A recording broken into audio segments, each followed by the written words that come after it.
Welcome to another literary reading from the Alaska Quarterly Review and the Anchorage Museum at Rasmussen Center. You can find recordings of previous star-studded programs at our website, aqreview.org, and our YouTube channel. Today we have three wonderful poets, Todd Boss, Keetje Kuipers, and Maureen Seaton. Welcome. I'm Heather Lendy, the Alaska State Writer Laureate, and on behalf of the Center for the Narrative and Lyric Arts, thank you. Thank you for being here today. Gunashchish, as we say where I am, on the banks of the cold and snowy Chilkat River in Haines, or Deschutes, Alaska, the land of the Tlingit since time immemorial. While this program is free, AQR, like all literary journals, could use your help. So please consider a donation to support the publication of fine writing and showcase writers like these. And now I'd like to introduce Ron Spatz, the co-founder and editor-in-chief of Alaska Quarterly Review. Ron is a professor of English at the University of Alaska and a former National Endowment for the Arts Fellow and the recipient of 2 Alaska Governor's Awards and a Contribution to Literacy Award from the Alaska Center for the Book. And under Ron's 40+ years of enthusiastic leadership and vision, Alaska Quarterly Review has created strong connections between Alaska and the larger literary community and been influential in supporting new and emerging writers, as well as presenting works that might not be other places, longer works and ones that include rigorous questioning of larger societal issues. Ron lives in Anchorage, where it's also cold and snowy and dark, and in the way the Alaskans love as we near solstice. Ron? Thank you, Heather, and welcome everyone to our last program for 2021. We'll be back in January. This event is being recorded and will be available on Alaska Quarterly Review's YouTube channel. Before we begin the reading, I have a few additional acknowledgements I need to make. Alaska Quarterly Review gratefully acknowledges the Anchorage Museum for hosting and providing technical support for this event, and Web 907 for its web support.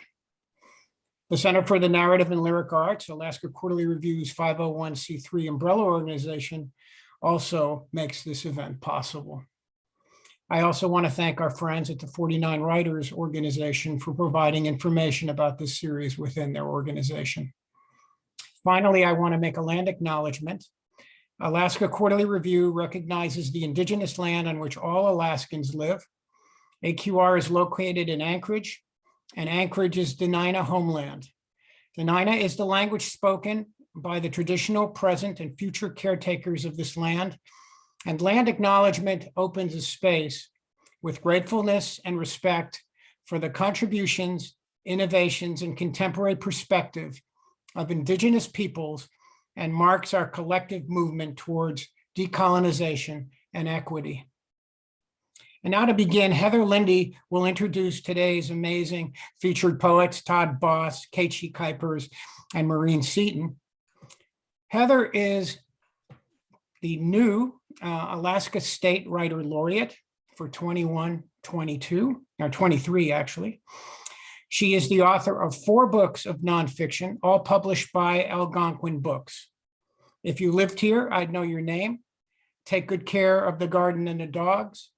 Find the Good, which was last year's Alaska Reads book. And her most recent book is Of Bears and Ballots. So now back to you, Heather.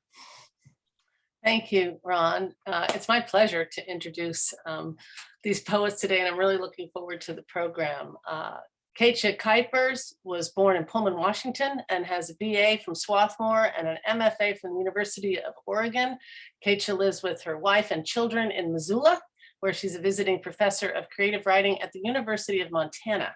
She's the author of 3 acclaimed books of poems, Beautiful in the Mouth, The Keys to the Jail, and All Its Charms, which was a finalist for the Washington State Book Award, and includes poems selected for both the Pushcart Prizes and the Best American Poetry Anthologies.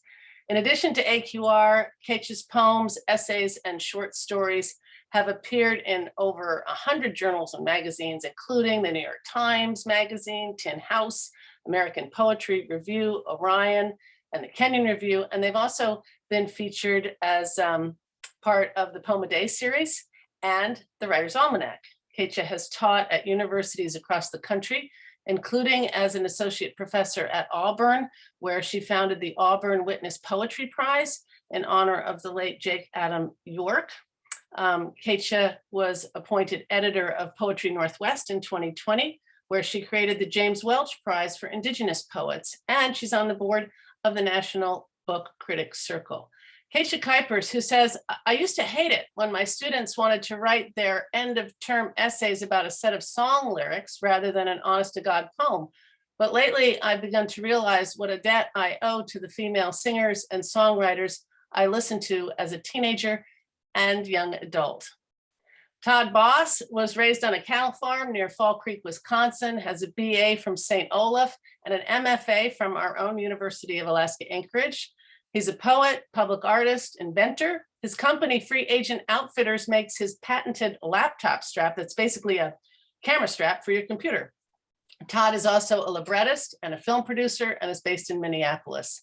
His 4 poetry collections, all from W.W. Norton, include Yellowrocket, Pitch, Tough Luck, and One Day, The Plan of a Town, which is forthcoming in 2022. In addition to AQR, his poems have appeared in The New Yorker, American Poetry Review, Poetry, and National Public Radio, and his lyrics have been performed at the Kennedy Center and Carnegie Hall. He was recognized with Grammy nominations and by the National Book Foundation. I know he's a multitasker. His large-scale public artworks include a building projection and multimedia installations. His production company, Motionpoems, has turned over 150 contemporary poems for adults and children into short films. And they have been presented in Cannes, London, New York, Los Angeles, and all over the place. When the Center for the Art of Medicine at the University of Minnesota Medical School asked him to make a poem film with them last year, Todd was heartened. He said, "Was it odd to have a doctor calling me during a pandemic? Yeah, but it stands to reason," he says. "Too often in a culture that overvalues economics, poetry is seen as ancillary to the human experience. And when the chips are down, we remember that we're more than cogs in the wheel of commerce. We're the stuff of poetry and music and wonder and dreams." Poet Maureen Seaton was born in Elizabeth, New Jersey, and earned an MFA from Vermont College in 1996. She is the author of the memoir Sex Talks with Girls and many acclaimed poetry collections, including Fear of Subways, winner of the 8th Mountain Poetry Prize, Furious Cooking, winner of the Iowa Poetry Prize and the Lambda Literary Award, and Venus Examines Her Breast, winner of the Publishing Triangle's Audre Lorde Award.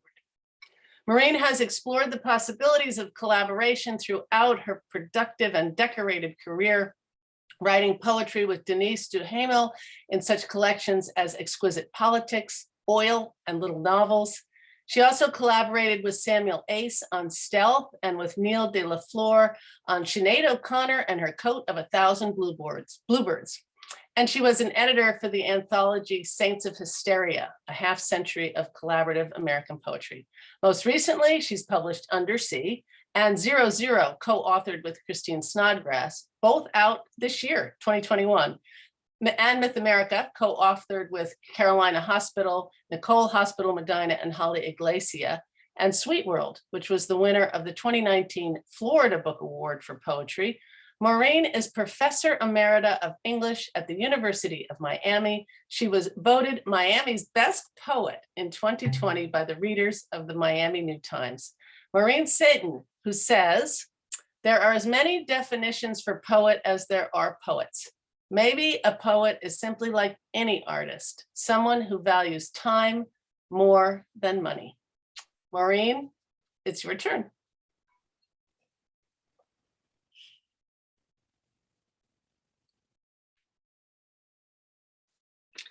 Thank you. When did I say that? I don't remember that. I like it. I still believe it.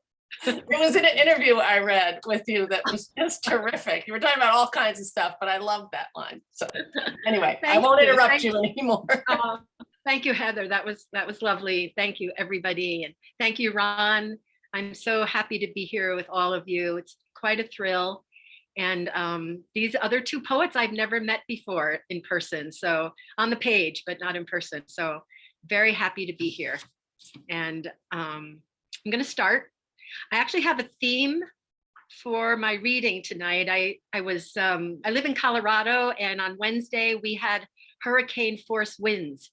Some, not constantly, but gusts.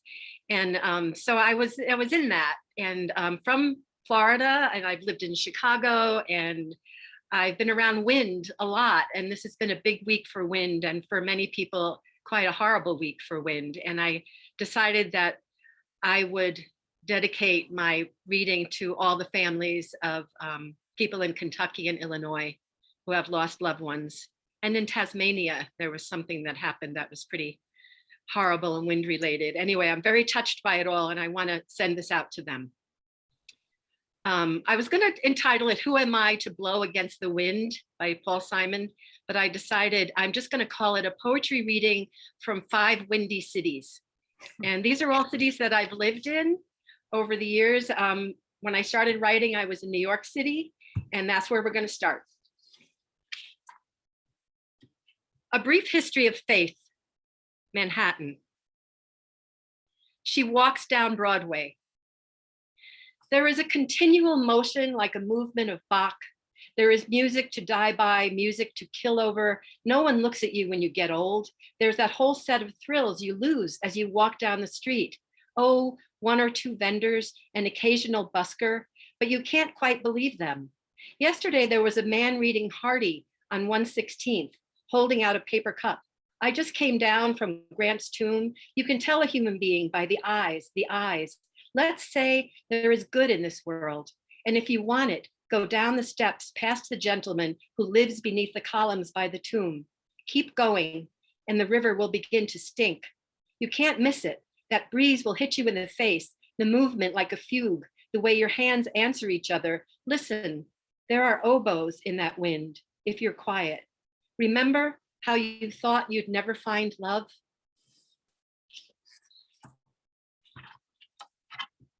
This one is my Chicago poem. It's called Torque. Written so many years ago. I had so much fun putting this together because there are all these old poems, and I have wind in so many poems. It was really fun. The day the funnels, oh, it's for my partner, Lori. Sorry, hope she's here. Lori, I hope you're here. She has trouble getting in usually, so we'll see. The day the funnels jockey like speeding UFOs along Bernard, break from the blackened west like arms of a raging amoeba to crash a path along Chicago's North Branch, east on Foster, scissoring oaks, severing limbs with the abandon and logic of a bowling team of gods. You quit choice, true value, and I gaze with longing at photos of Wyoming, Tetons, a cathedral of tranquility. It's easy to die with your heart pounding in the sun parlor, surrounded by stained glass and flying buttresses, easy. When I run in circles from window to door, back and forth with ontological questions tapping my skull like, which wall is a load-bearing wall, or was this a warning or a watch? I know myself puny and hysterical, craven and candescent, a star imploding in the great order. I wish on myself. I wish, but everything is elemental. Lori walking up Kimball without a clue, the old dog peeing 1 block over, biting at hailstones, the funnel passing by so quickly, the landlord says, "What tornado?" and invites me to drink his booze. I'm obsessed with wind, green alien air, molecules torquing in the thunder, that leap at the roof of the house like a crazed bionic, neither friend nor foe, only bigger than everything that exists. Addiction, ad firms, computers, sex. Lori turns the corner and the old dog rummages through recycling. And all the photographs that were on my desk that were blown on the floor lie still as the dead. What's hard is in the clearing that follows the noise like a thief, that siphon of sweet adrenaline, all the wild horses grazing. And I think Heather mentioned a book with Christine Snodgrass that we had published this year. from Hysterical Press, and it's called 00. And I wrote with Christine when I lived in Albuquerque and she was in Florida. So this is an Albuquerque wind poem. And if anyone's lived in Albuquerque, maybe you know that when it gets really windy there, people don't go outside. They stay in, like you can take the day off from school for wind, which I thought was pretty interesting. And we had been fooling around with a didgeridoo that had spirals on it. Anyway, this is our poem. And it goes back and forth between the two of us. It's called Hum. Sometimes I leave my footprints on buildings as if they were horizontal. I'm leaning as I blow, my breath a journey going sideways. We drones play something and we are becoming extinct. It would be too easy to say we do it for the queen, too delineated. But we do. We lisp honey at the edge of the spiral. We sway among the ladies in waiting. My footprints leave without me sometimes, illegally hitchhiking, taking chances in Subarus and pickup trucks. My feet itch because they are astounded. If I walked to Mexico from here, I would learn if my shoes were boats for blood or just how easily clay could clog my toes.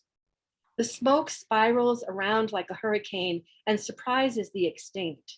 Horse heads, CD racks. It spins into me, causes sneezes and vertebrae. Where does it all stop? Where is the vortex? Even the wind from our mouths surprises us. Even Fuentes, even Anzeldua. Had to get her into a poem, had to. This is a Florida poem, and I moved to Florida in 2002 and then went through several years of some pretty severe weather. So I feel like I'm a big expert, but I wasn't there for Andrew, so I'm not the expert that most of my friends are. But this one is after Hurricane Wilma, and it's called Elegy in 13 Winds, and the city is Hollywood Beach, Florida.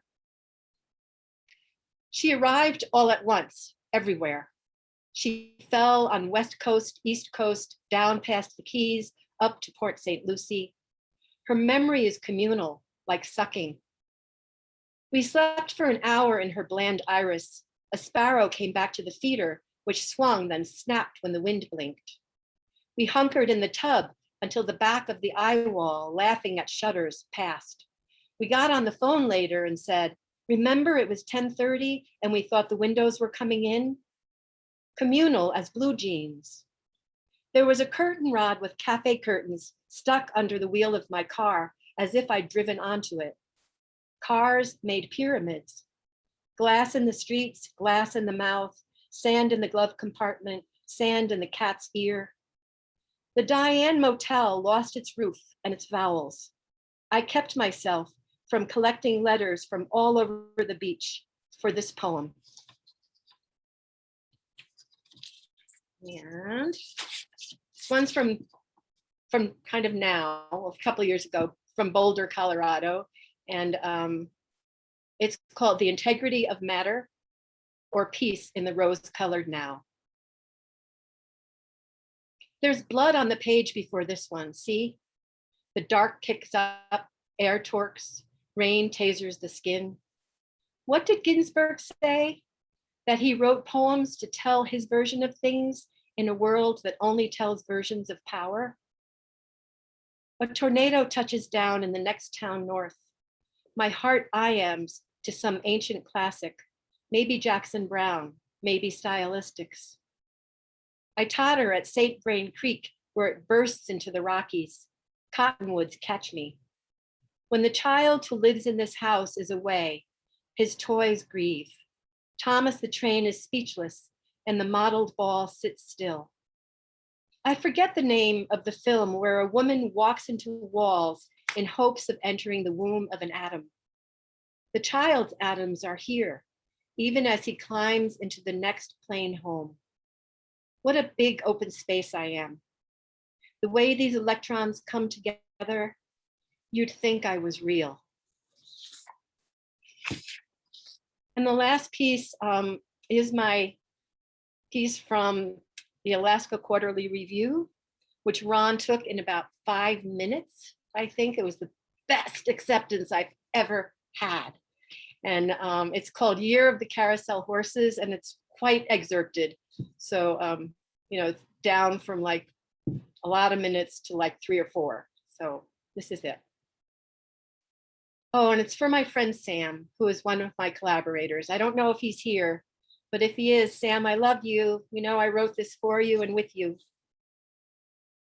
For the time being, all my photos have turned their backs on me.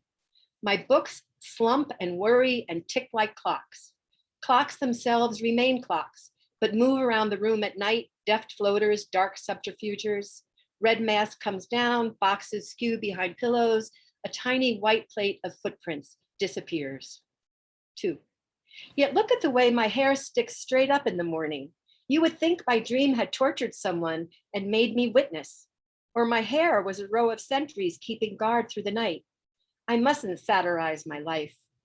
The wind feels like tongues when I turn left at the sea, and my hair is stuck, as they say, on stupid. Something is wrong if all the pelicans are going one way and I the other. Is there a way to sleep so my hair lies flat?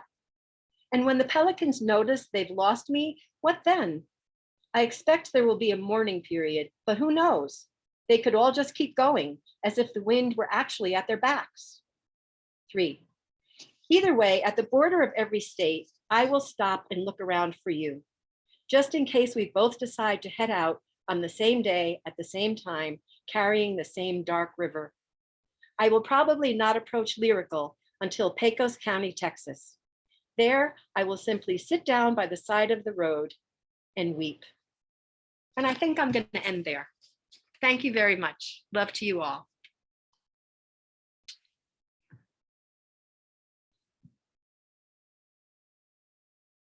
Thank you, Maureen. That was beautiful.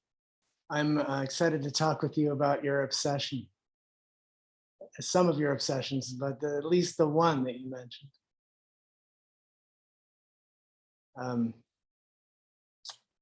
I'm Todd Boss. I'm coming to you from Dakota lands in Minneapolis. I'm going to read 4 poems, and I themed them all on the topic of women.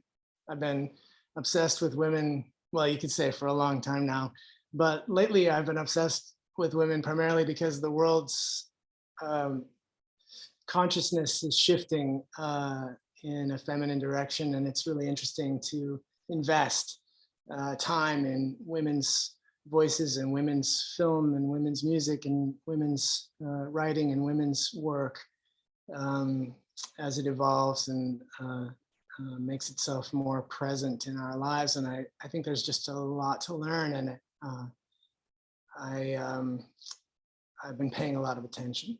I've got 4 poems I want to share from a new collection coming out from Norton called Someday the Plan of a Town. And I think I'll start with the title poem from that collection. And if you don't mind, I'll share the poem on screen while I read it. I just like it when you have both opportunities to experience the poem. Someday the plan of a town, right down to its side tracks and back alleyways, will match, or so goes the dream, with some identical patch of neural network your rogue thoughts roam in. Overlay it like those musculoskeletal transparencies with which anatomy textbooks come bound.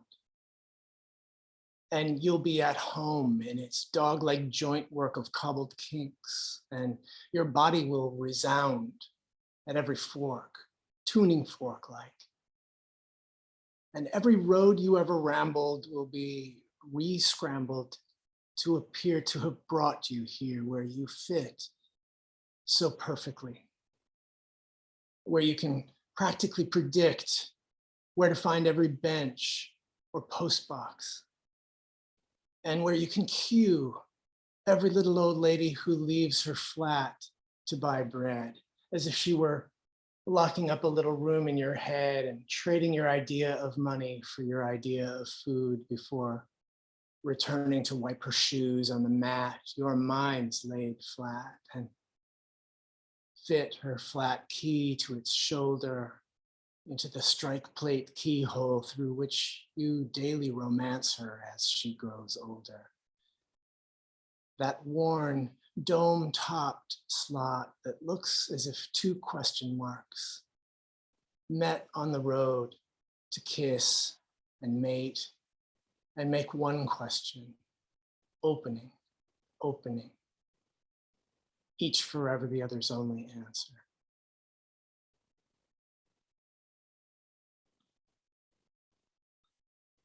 I think I like the little old lady in that poem.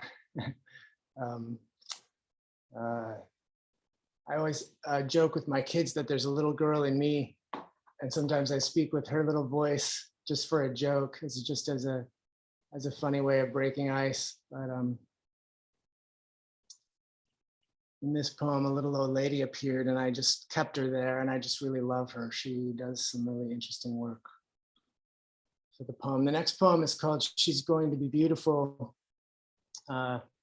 It's a poem about a different woman, Mother Earth.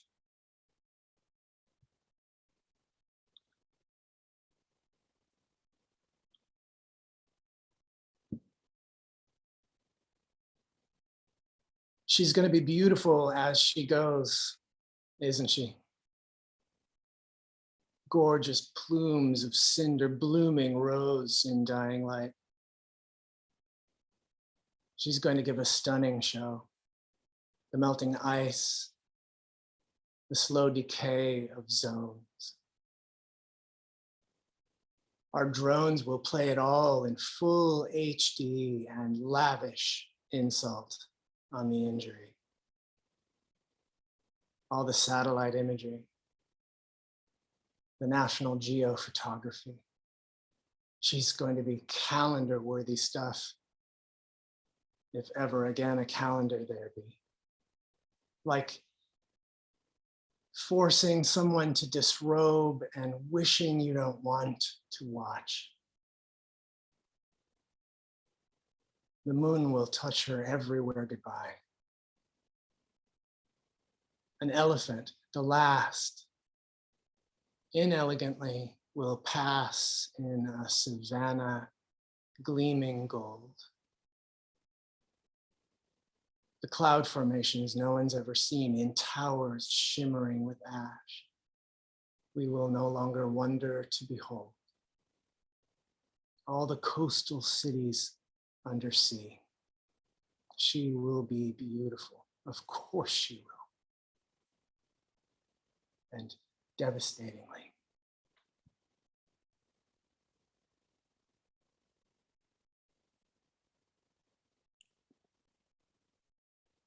The third of four is about my daughter. My daughter and I have been estranged for, I've been saying 6 years, but last night I counted on my fingers, it's been 8. This was written at the 5-year mark. I happened to be in Budapest. It takes its form from, if you've ever been to Budapest, the Danube, to cross it, you go across a bridge and then you get on a funicular that takes you up the bankside. So it's shaped like that, that angled bankside funicular. It's called At the Sofitel. At the Sofitel in Budapest, alone, regretting leaving, estranged from my daughter 6 years almost, believing it might be 6 and 6 more before she texts or answers when I call. Trying to remember how it all began. I find that I can. Every ball thrown at her, every tear, every tatter, very matter-of-factly now, I can recall exactly. Even so, I saw her at the funicular today in her old winter downs, 12 years younger, chattering away.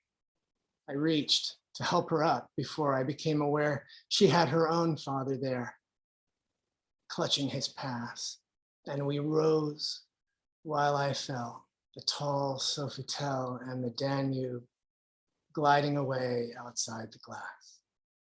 Sophie, tell your story. Say you're sorry or not sorry. Sophie, tell of life, your studies, your plans. From Sofitel to Sofitel I go. It's a mockery. Soundproof doors closing behind me as if a quiet so bad could be improved. Sophie, tell Dad how much longer you plan to be the stronger one, unmoving, unmovable, unmoved.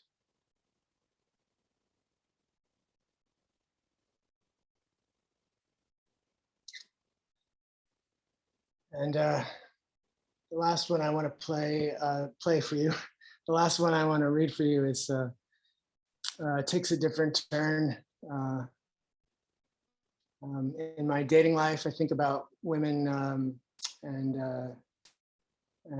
romance and sex and all the parts that go into having a relationship with someone. And this came in a kind of a flippant moment after a woman told me that the most sexy thing was a man pushing a vacuum cleaner.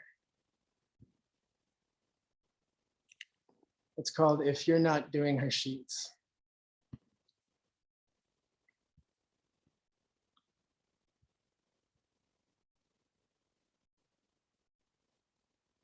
If you're not doing her sheets, you're not doing her right.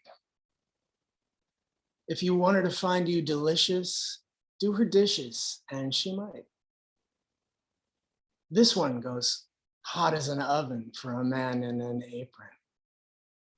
For this one, nothing's sexier than when a man handles her vacuum cleaner. The leaner meats can't compete with the fatter. If once the latter's wiener feast is over, he's wiping down the splatter. A little soap and hot water and a girl's in a lather. Forget your barroom blather. She'd rather you blow her mind by coming home at 5 and blowing her drive and the spot where she parks. A pilot might light sparks, but it's the steward who apprehends her needs just by meeting her gaze, who fans the blaze. That's my reading. Thank you very much.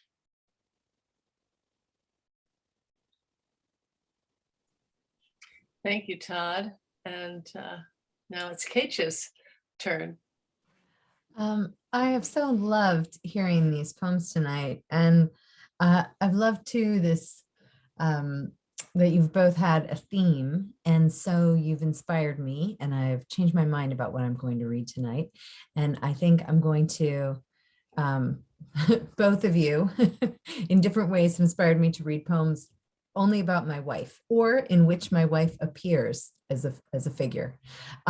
So I'm going to start with a poem that was published in Alaska Quarterly Review, and then I'm going to read which appeared in my most recent book, All Its Charms, and then I'm going to read all new stuff, most of which hasn't found a home yet. And I'll just briefly tell you the love story of my wife and my marriage, which is that we were together first a long time ago, and for a few years, and then we broke up for 7 years, and during which time we did not speak and we were not in touch.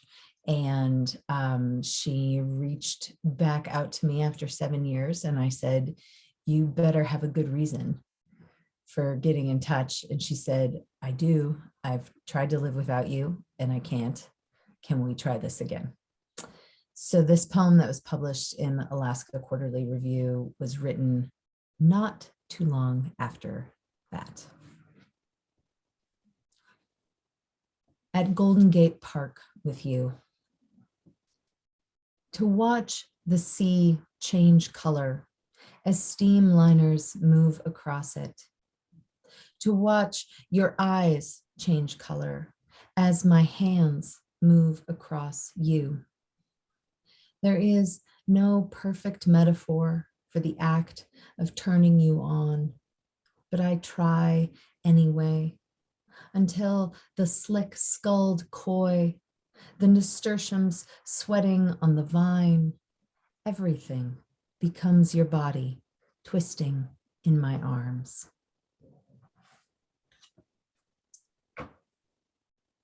So those were the fun days. Now we have 2 children. We have a 2-year-old and an 8-year-old, and they dominate our lives. And I do most of my writing at night. And so I'm fond of saying that all of my new poems are about my wife, and she is fond of saying that very few of them are about her. She just appears in them always asleep. She's always sleeping in these poems because I write them at 2 o'clock in the morning, and she's there sleeping next to me while I'm scribbling drafts of them. So I thought I would read a couple of poems that are not really about my wife, but in which she appears sleeping in them. And then I would read some poems that really are more about my wife. This poem is called At 40, the Mountains Are More Green. Here, the melting, there, the glacier already gone. All these years, I've watched my body as if from a distance nearly geologic, the comings and goings of 1,000 tiny fossils against my flesh. Last night, beside my sleeping wife's form, in the ageless glow of my phone, I scrolled past the before and after of butt implants, celebs who maybe did or didn't, and the pregnant model who last week had the silicone removed from her breasts. I'll still have boobs, she said. They'll just be pure fat. Upstream, they're taking out the dam, diverting the creek. This morning, I woke to the dull scalpel of dozers. Soon they'll loose the fish from the chute, and finally the bodies within that body will be free. So for years, I tried to write poems that were really smooth and that didn't have any rough edges in them, and things that didn't belong together, never rubbed up against each other, like the removal of a dam and the Kardashians' body augmentation surgery, right? So, and it would have been inconceivable for me to try to put those things together. But now I'm really interested in work that wants to put those things together, because those things do rub together in our world, right? And they create strange reactions in our minds and in our hearts. And I'm interested in exploring those strange reactions on the page too. So it's sometimes surprising to me, even when I read those new poems, that I've decided to do something strange. And in this next poem, I also do something strange, which is that I use magical realism, which is something that I think more love poems maybe would benefit from. And I consider this a love poem, even though my wife is just asleep in it. With Garbo in Palm Springs. We're at the resort, the one with the 41 pools, and it's night. So if we were up in the swaying fronds of a palm tree, the ground would stretch before us, a green freckled thigh against a dark sheet. But Greta and I are inside, perched on the edge of the bed, watching my wife sleep. She's beautiful, we agree, and my daughter too. Their blonde hair spread against the pillow like a silk scarf in a silent movie. Though now Greta's impatient with all the watching, the kid especially. So we go outside to smoke her cigarettes, to lean our backs against the white adobe walls and kiss for as long as it takes.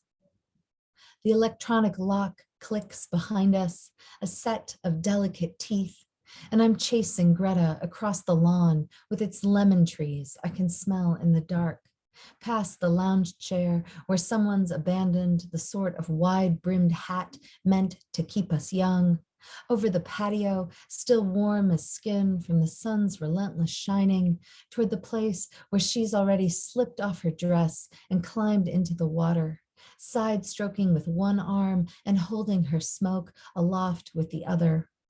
And if I say it's a dream, it will have no power. And if I say it's real, no one will ever believe me. But can't it be both? I want to rub my body against her perfect one. So I do. All my nubbly parts sanded down against the smooth monument of her form, ageless as the desert once was before we came here and turned it into a golf course. Now only my hunger, its vast, unquenchable fury, interrupts the glow of each long leg as she traces egg-beater circles in the blue depths beneath her. All right, I'm gonna read two more and I'll switch to poems in which my wife actually shows up. It's scary to write so many poems about your partner, but that's the path I'm on right now. Scary, but exciting too. This poem is called The Rats. They come home with our daughter because there's no one at school to feed them on the weekends. They are mates, and like all true companions, they are devoted and they bite. We set their cage on the kitchen table and wait for the weekend to end, for our girl to fall asleep so we can talk about God while the rats lick the silver ball that delivers the water one drop at a time. There are so many points on which you and I disagree. The value of a clean counter, the purpose of parent-teacher conferences, what warrants a good cry or calling you a name so cruel I make myself whisper it through my teeth. God is the least of it. When I think I'm so angry I could hit you in the face, you turn yours to me with a look of disbelief. The rats, meanwhile, have turned up the volume. Tick, tick, says the silver ball as their teeth click against it. Thirsty as ever, thirstier still at night when the darkness wakes them. And during the day, when they're curled together in their flannel hammock, head to tail, two furry apostrophes possessing nothing but each other, paws pressed together as if in prayer, to what gods do they prostrate themselves then? God of fidelity? God of forgiveness? I lied when I said I didn't believe.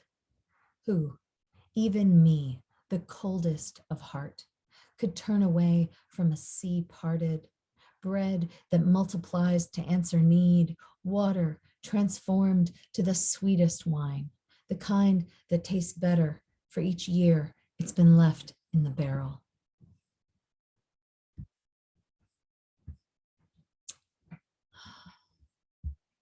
What?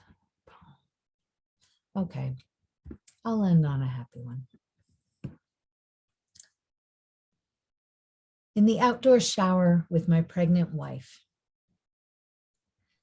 The old Frisbee from Burger Chef, once red but faded now, the pale pink of my wife's widening areolas, lies upturned beneath the saltwater drip of our sagging beach towels. This world is full of objects succumbing to the gentle ebb of decay. But her body, loosening breasts, and blue-veined thighs caught in a cascade of wet light as she turns beneath the showerhead's senseless spray, is not one of them. That low blooming shudder and heft at her hips can't compare to her belly button skin, stretched taut and thin, become the pale sail of a boat screaming into harbor. I am here to praise the way in which everything I have ever loved about her body is about to be ruined forever in the breaking open. Tonight, the wind will come up, turn the towels on the line into fat bells, churn the waves into a froth, drag the sand out and leave it where our toes can't touch. In the morning, the ocean will return to its languid sheet, but the beach will be strewn with the wreckage. I want already the body scarred by stretch marks, the extra flap of skin to hang soft at her waist, the feet that will never again be quite so small. I want to worship the body after the storm, the one I'm imagining already as she unfolds the straps from her shoulders and peels the suit off, her skin covered in those minute and glittering fragments of shell some people insist on calling sand. Thank you. Oh gosh, I think I need to go lie down. Fan myself. Oh, wow, what a combination here. Somebody already noted that it's the synergy of wind, women, and wife. I mean, that was something. You've got something going on, you three, and then you just ended on wind, and we started there, and of course the worship of women, and boy, I'm interested to hear you all chat a little bit. The one thing that struck me, and if you don't want to talk about this, you want to talk about something else, it's fine, because I'm sure whatever you say will be more interesting than what I thought about. But I was thinking the idea of theme, and all of you stuck to a theme, and I think that's the first time that's happened in what, some 100 different readings that we've been to, that everybody had a theme. And I always thought that themes sort of came afterwards, like in the editorial process, that poets just write whatever's on their mind, and then when it comes to putting together a collection, you go, what do we have? But you seem to think in themes and almost be inspired by them, following each other, like kind of excited about even watching you, Keetje, pick them on the fly in the theme. So maybe just among yourselves, if you want to talk a little bit about that, the idea of themes actually being something that are inspiring rather than sort of terrifying to a poet. Anybody want to go first? I'll jump in. I think I used to, I'm still not a poet who responds really well to prompts, to writing prompts. And so I think if somebody said, write a poem on this particular theme and gave me a theme, I don't think that hasn't gone well in the past. I think also if I'm trying to write a poem and I already know what it's about, then for me, that poem is going to be dead on arrival. I need to, the old adage, I need to be surprised so the reader can be surprised. But I think one of the things that has changed for me over the years, and as I've written my different collections, is that there does come a point in the process of amassing new poems for the next book where I suddenly recognize what I'm up to. And it used to happen much later in the process, much closer to the end of the collection. I go, oh my gosh, this is a poem about law, or this is a book about loss, or this is a book about forgiveness, or this, right? And with each successive book, that realization comes sooner. And that doesn't, I wouldn't say that it changes the way I approach the page after that point. I don't then go, okay, now that I figured out this book is about regret, every poem I write is going to be about that. And the next time I'm feeling poemy, I'm going to make sure it goes in that direction. I wouldn't say that's what happens, but I would say that in revision, I'm much more prepared to revise towards that theme.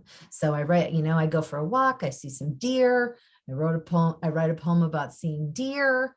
I don't really know what it's about yet. I go to revision and I realize, oh, I mentioned, these two deer, a pair, a couple. Well, that's a unit, like a marriage. Oh, am I actually, maybe I am. I'm working towards another poem about long-term partnership. Okay, so I think it happens for me, a little bit later in the process. But if I do it there, then there's still plenty of room for surprise.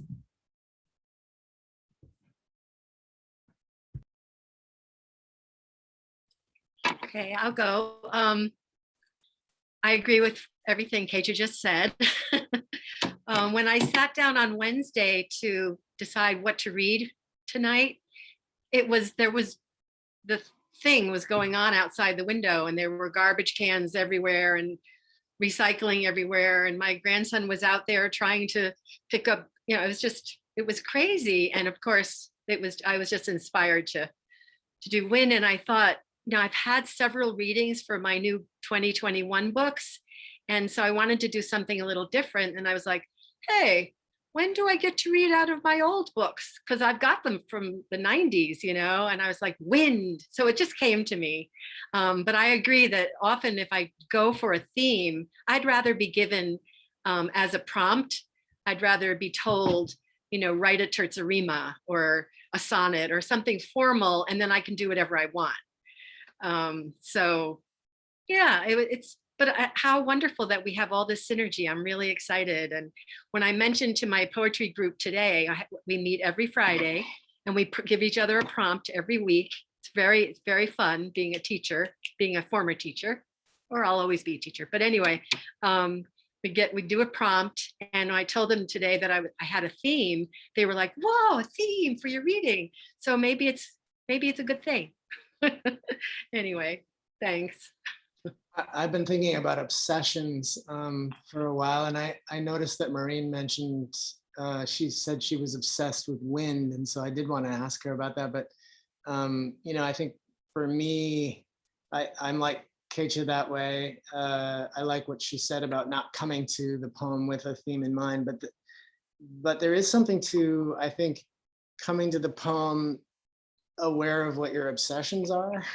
And that's what I've been trying to do in the last couple of years, is sort of letting my, trying to use poetry to shine a light into that dark place that I usually wander around in, where I'm obsessed with any number of things at any given time in my life, and trying to sort those out. I guess I'm just saying it in a different way. Same thing that Keetje said. I like the idea of the definition even of themes as some sort of an obsession. I mean, that's an easier way to explain it as a teacher, like Maureen would say to a writer. I know in my first book, sort of a collection of linked essays, I guess you would say, my editor kept saying, but Heather, what's the theme? And I'm saying, well, she knows her and he knows them, and they were both at that same place. And she's like, that's not a theme. But my obsession was with the connections with the people. And then when I sort of realized that, then okay, those connect, then why? The people that moved me, in what way? And these were people that changed me and eventually made me at home in a place. And so then it was easier to shape it. But she kept knocking me on this theme thing, and I couldn't figure it out. I was writing lots, but I didn't know the theme until I was all done. And then, so I understand the revision part. The other thing I guess I wanted to ask each of you too, because we do have a few minutes, and the being confident in your own voice, hearing you read and hearing you speak, oftentimes there's a difference. There's a difference between the writer that's engaged in the conversation and then the writer that starts to read, and you're all, it's like the same voices coming through that we're meeting in the poem, and I'm wondering how difficult that is, or how brave it is, or if it's something you're aware of and cultivate, or you just go ahead and do it. Or maybe you don't even notice it. I think for me, it was teaching. When I first started writing, I was a mom and a divorced mom, and I hated giving readings. And I'm a complete introvert, like to the max. And I was like, that's not anything I'm ever going to do as a poet, ever. But then I wanted to teach. And when I started teaching, all of a sudden those two, wanting to share something that I love just became second nature to me in the classroom. I'm very different in the classroom than I am at a party. At a party, I'm in the corner. I don't even go to parties. But when I used to, I'm in the corner somewhere talking to the other poets. I don't know, but it's like the same me. And I can do that now in this kind of circumstance. But for many, I'm old now. For many, many years, there's no way that my writing self came out. People used to say, I can't believe you're the same person that wrote that poem. So I've grown into my old age. Now the others are young. I don't know how they do it, but let's find out.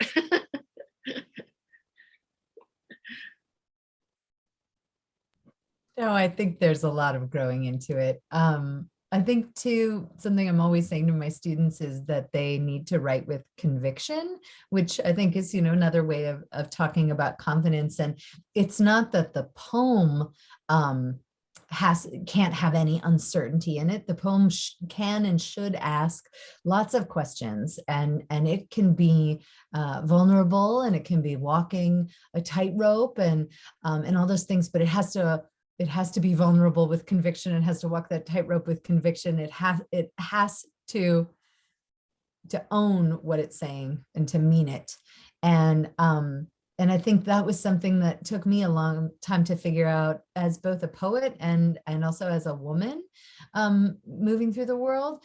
And there are all those jokes about young people making statements, but then the voice goes up at the end like a question, like, I'm going to the store. And I think sometimes my students' poems read a little bit that way. They read as if they're not so sure. And I think that is a process of growing into both your voice on the page and yourself in the world. Yeah, I like that comment about I'm not an academic. I'm not in the academic world. So for me, my poems, I imagine my poems reaching people wherever they might be, if they're at home or if they're standing in front of the refrigerator, or if they can't sleep and they're searching the web or whatever. And I like to imagine that they don't know much about poetry. And so I write the way I would talk to them if I met them at a party, or if they happen to hit me in a really great mood, or if they happen to get high with me in a really great moment. It's like let's just connect as interesting individuals, and forget about the line breaks and forget about the sort of the art of it, and just communicate. So that's kind of how my style has evolved, I suppose. That's a nice place to end today. Forget about the art of it and just try to communicate. I think that goes back to the very reason why you're poets, and why we need poetry, to communicate heart to heart in a way that is very rare today, it seems, in the world of sound bites and social media and all of it. So thank you so much for joining us today. And if you enjoyed this program, which you had to, please consider a donation to Alaska Quarterly Review, so we can continue to publish fabulous poets like these, and all their students that are still to come. And I guess I also really want to just thank the the poets who were here today were so generous and thoughtful and kind, just perfect for at least as we approach the winter solstice here in Alaska, when all the spirits and the darkness seem so close, and you're also hopeful and wise and loving in your poetry. So thank you. And I also want to thank Rebecca Potabom for producing the show today in the Anchorage Museum at the Rasmussen Center. And as always, the last word is yours, Ron. Well, thank you, Heather, for doing such a great job yourself. So very excited about what happened tonight. This was just beautiful. Todd Boss, Keetje Kuipers, and Maureen Seaton. Wow. Thank you so much. And let me express my gratitude for your support of Alaska Quarterly Review. We return in the new year, 2022, hopefully with some optimism. We're on the cusp, right? We're at that, almost to the solstice. I don't know, but anyway, we return to the new year, January 14, same time, 4 p.m. Alaska, 8 p.m. Eastern, always on Fridays. We'll be featuring another wonderful trio of poets, Stuart Dishel, Gabrielle Bates, and Nancy Eimers. So with that, happy holidays, everyone, and happy new year. Thank you all again, and goodbye for now.